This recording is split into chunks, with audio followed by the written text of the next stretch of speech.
All right. Hey, everybody. This is Mr. Higgs. Welcome to the Mr. Higgs Class Podcast. And today we're going to connect another podcast I talked about. Remember the podcast? Well, actually, it was only a few podcasts ago. We talked about book smarts versus street smart. And of course, street smart is all about experience and everything that you do to kind of utilize material that you learn, whether it's from a book or a website or some audios or whatever the case may be. You expand upon the content that you learn and apply it into a real life experiential education. Okay? And I'm a big, strong believer in work-based learning. In fact, in my class, I have an advanced graphics class, and it is 100% all work-based learning. So the students are learning things like project management, taking orders from me, the boss. They get graded based on timeliness, on whether or not they give quality work. So it is an actual production studio where they do the work and they are expected to come up with a quality work. Otherwise, it gets thrown right back at them, and they keep on doing it until they get it done right. Now, of course, if deadlines are missed and specifications are missed, well, it counts against their grade. And the bottom line is that they have fun doing it. They're learning a lot. They're really taking it seriously. It is a very fast-moving course. And of course, if my students are listening from 6th period graphics, and this is the year 2022, I want to say happy hello. Some of you have already graduated, possibly, and some of you are still at school. But either case, I hope that you've learned a lot. Work-based learning is such a critical, dynamic force in high school and, of course, in college, too. So let's go ahead and discuss what this work-based learning is. Well, first of all, let me say this. I want to give a shout-out to High Tech High School for their seminars and the conferences that they provided, me specifically and my colleagues. And I attended an online seminar, or a conference rather, where they talked about the beauty of work-based learning. And that's where they introduced the concept of podcasting. And I thought it was a fantastic idea. I never thought that I would be a podcaster, let alone introducing it to my students. And I have to say that it has been groundbreaking. And they were kind of like introducing the whole concept of work-based learning and how to treat a classroom environment as if it is a work environment. And this is great because outside of seniors and juniors, the freshmen and the sophomores really can't earn internships. I mean, I've got a lot of people who are working at, fast food restaurants or as cashiers at stores. That's fine. That's work-based learning, but that's just kind of work. You're making money, or whether you're supporting the family or whether you're making your own kind of, spending money, which is great. There's nothing wrong with that. But it's really not a quote-unquote professional environment. And what I try to do in my classroom is introduce a professional environment whereby you're taking orders, you're talking to clients, which, by the way, are other teachers and other departments or sports teams, and seeing what they want, collecting the specs, giving out proposals, and ultimately executing and then finally delivering. This is work-based learning. You don't really have to, do much lesson planning per se as a teacher, because they come into that class knowing what they need to do. I always, in my first year of graphics, I teach them everything I possibly can to get ready for the second year of graphics, where they execute as much as they can. We come up with videos, we come up with PSAs, we take part of film festivals, we do work for the city, we do work for our school, our district. Even adult school had asked us to do something. So it's been pretty enlightening, and I have some very, very talented students. Such a pleasure to have them. But, the whole idea of work-based learning, again, is to cater to people so they kind of get an idea. Now, in high school, as an educator, now this is just coming from my head and my head only. I'm not there to create experts as much. Okay, now you might be thinking, well, what do you mean by that? Okay, well, I teach graphics, I teach digital media arts. And of course, that means, the Photoshops, the Dreamweavers, the Adobe Premieres, anything and everything to do with digital arts. However, got to keep in mind that do I expect them to go to work right away and really get hired and really make good money? Well, guess what? Some do. That's, in my experience, I've had people who are hired. They're offered jobs. Some of them even took it a step beyond and started their own businesses. So I don't know how they're doing, but that takes a lot of guts. So kudos to them for doing that. But the most important thing is getting the taste, getting your feet wet, as I would really like to say, planting the seed. That's exactly why I teach. I plant seeds. I get them that, oh, okay, interesting moment where they kind of like, they get an understanding and they see where they can go at that point. So we all know that the work environment is far different than the bubble we call high school. So in high school, there's not much responsibility for a kid just to study, and then do the homework and stay healthy, play sports, but they go home to their parents or their guardians. They're not really responsible for paying rent. But one day you will be. One day you're going to be paying the rent. So in high school, freshmen and sophomores get the benefit of work-based learning. So you take them, you treat them as if they're workers, and you have them go about conducting a project as if they're doing it for a client. So once they learn everything they need to learn, whether it's a Photoshop or an Adobe Premiere, okay, they are going to team up with somebody in the classroom and they're going to go out and look for clients. And clients meaning other people on campus. It could be other teachers, could be the custodians, could be the ladies in the lunchroom, could be administration, it could even be the district. Okay? I mean, whoever they can get, who they will accept the whole idea of creating a digital product. In other words, they're going to convince a client to allow them to create a digital product, whether it's a business card, a brochure, a small film, a website. All these things I teach. And that is work-based learning. Now, of course, when they get into becoming juniors and when they go into becoming seniors, the work-based learning continues. And hopefully there are classes where that is the case. I make sure that my students all undergo work-based learning. For juniors and seniors, we have one extra step up. We have what is known as summer internships. And I think that as a high school, wherever you go, you got to look for those internships. And as a student, hopefully you have a high school that promotes that gets you those summer internships. Usually they connect with somebody. In my case, my school, they connect with the San Gabriel Economic Consortium, which for the most part finds internships for predominantly juniors and seniors. Now, of course, with being a senior, you're already out in the real world once summer begins and you've graduated. And so you get a taste of what it's all about. Internships serve two purposes. One, continue your education and experience in the real world.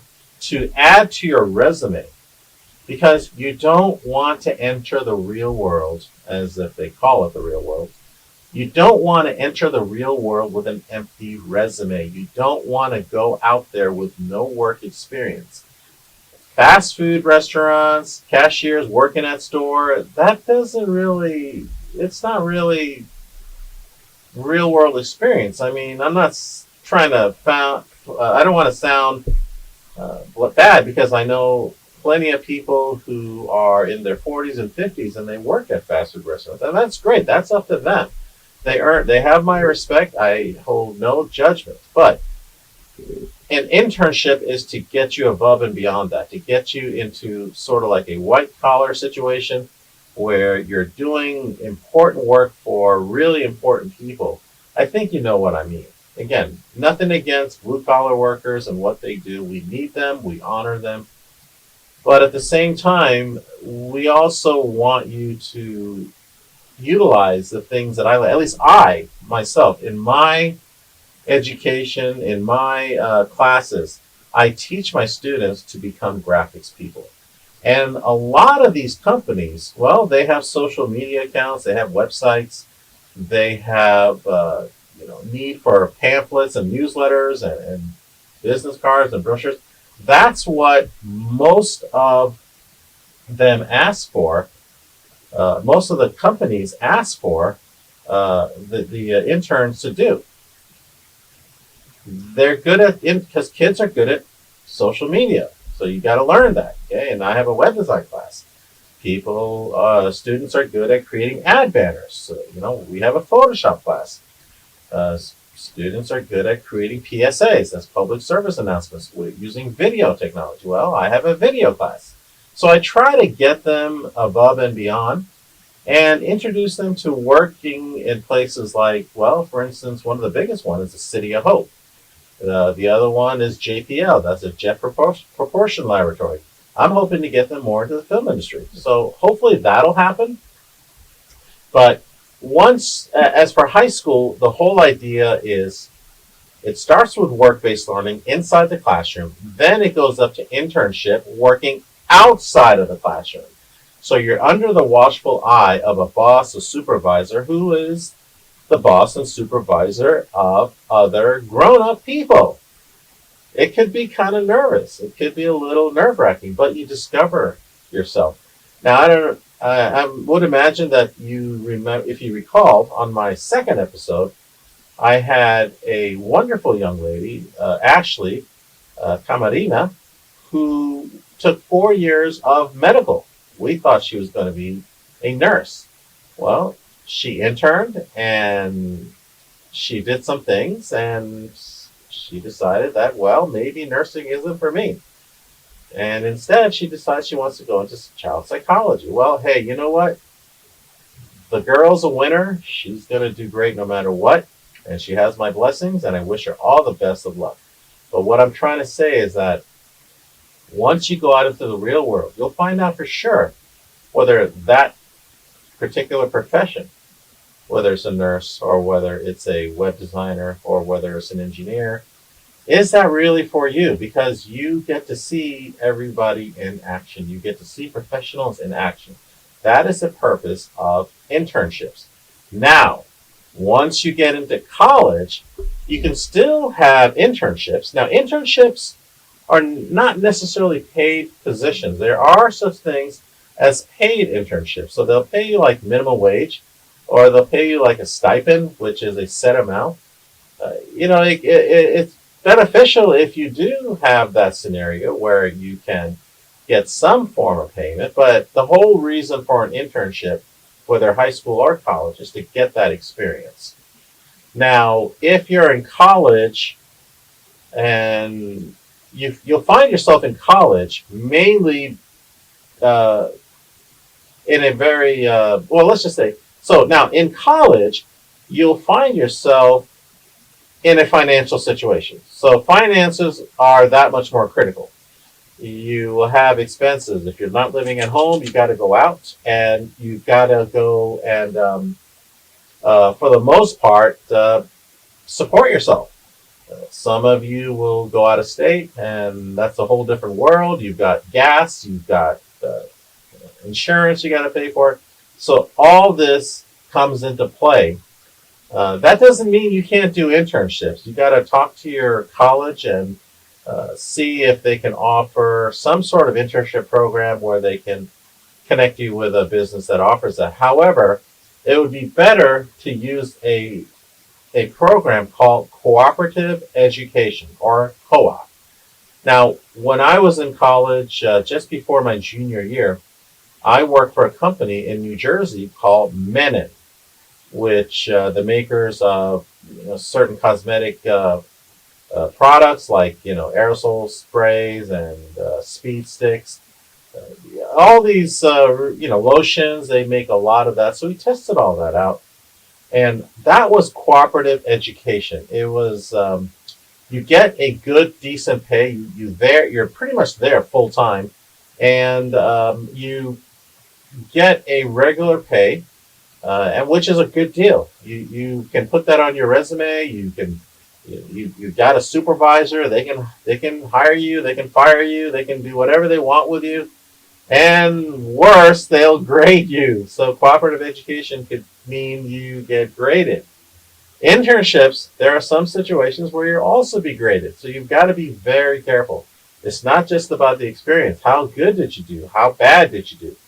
And whoever's in charge of you in your internship or co-op situation, they might grade you, and the school might say, "Hey, give this person a grade. What did he do? How did he do? Did he do well? Did he do all his work? Is it A, B, C, D, or E? And I that kind of makes it a little nerve-wracking because you want to make sure you do the best you possibly can without having to jeopardize your grade point average. So, at any rate, the whole idea is to get some experience, get some work experience without committing to that workforce, if you know what I mean. In other words, you want to get regular work experience. Now, word to the wise, a little bit of warning here. Best thing to do is to join a program sponsored or run by your school. So if your school or college has an internship program, or if they have a cooperative education program, go through that. You can find internships on your own. You can go ahead and go on LinkedIn or Monster.com or Indeed, and you may find want ads for interns or cooperative education. You may want to, actually, I take that back, not cooperative education, because cooperative education is strictly by the school. People cannot, individual employers cannot offer cooperative education. That is strictly a school academic thing. Internships, however, does not necessarily have to belong to a school. You can get an internship even if you're not a student. That's bizarre. So here's the thing about internships. You got to be able to decipher, well, what am I doing here? Are you really learning? Are you applying skills? Are you getting skills? Are you getting an understanding? Or are you hired as cheap labor? You got to know the difference. Are you actually doing paperwork? Are you filing? Are you typing? Are you creating? Or are you just getting pizza? Are you cleaning equipment? Are you just kind of, walking around and collecting mail? I mean, all this stuff, you got to ask yourself, are you really getting exposed or getting your feet dipped into the waters of what you want to do? If you want to be in the film industry, by the way, film industry is notorious for using internships for cheap help. Got to be careful. They'll tell you, oh yeah, I can introduce you to this and this person and that person. I can get you famous, blah, blah, blah. Be very careful. Okay, be very, very careful, because as an intern, once you get in, they don't owe you anything. They can ask you to leave. You can leave. Just no skin on their teeth. It doesn't matter. Same thing with cooperative education. But cooperative education is more of a real thing, because in cooperative education, you are being hired. You have to interview. You're going to be hired. You got to present a resume, and you go in the morning, you leave in the afternoon. It's like a regular job. With internships, you might work 2 hours one day, 4 hours another day. You might work nights. You might work mornings. You might work into the wee hours of the morning, dusk to dawn, whatever they want you to do. And they have no obligation. They have no record of you. That's the other thing. You pretty much have to make sure that the boss is over there, and you can use that person as a reference, or maybe get a letter of recommendation when you're done if you had a very good experience. So the bottom line is that you need to do a good job, regardless whether it's an internship or a cooperative education. But you have to really make sure that it's worth your time. Use internships and co-ops as a way to discover yourself. Do you really love what you're doing? When Ashley had that interview with me, I was really surprised. I thought she was going to be a nurse. And then when she told me she was going to go into child psychology, I was really surprised. But you know what? That means that her internship has served her well. She discovered that this nursing thing wasn't for her. Okay.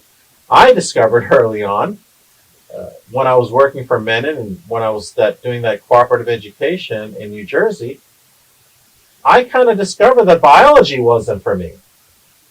The only problem is I kept on doing it. I went ahead and I got my bachelor's degree in biology, got my master's degree in biology, and I just wish I had an epiphany, an awakening, because it really cost me a lot of time and energy because I was in a field that I didn't want to do. So work-based learning starts in the classroom. You want to, as a teacher, you want to introduce your students to a real-life work scenario. I even have my students form teams, form mini companies. I have them download documents from the state's the state office, the Secretary of State's office. I have them download forms, pretend they're actually creating a LLC, so they at least understand what the paperwork looks like. And once they, of course, they're not filing. Okay, don't hear me out. They're not filing, otherwise they're going to be stuck with a major tax bill. But at least they understand what an LLC paperwork looks like, how it's to be filled. The bank accounts and all that juicy stuff that is necessary to start a business.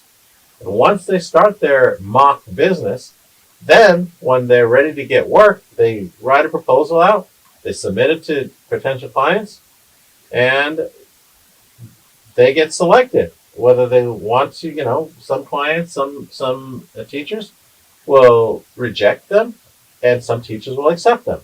All part of business. And then they have to plan, they have to execute, and then they have to deliver. That is the purpose of work-based learning in the classroom. So it starts off with work-based learning in the classroom, then it goes on to internship outside of the classroom, and then if you go into college, if you have the opportunity, do cooperative education before you embark upon the real world. Get your feet wet as many times as possible, get an idea. Be honest with yourself. Ask yourself, is this the place for me? Is this where I want to go? You'll do great. Okay, now, if you have any questions, send me an email, mrhaigesclass@gmail.com. This is Mr. Haig for Mr. Haig's Class Podcast. Over and out.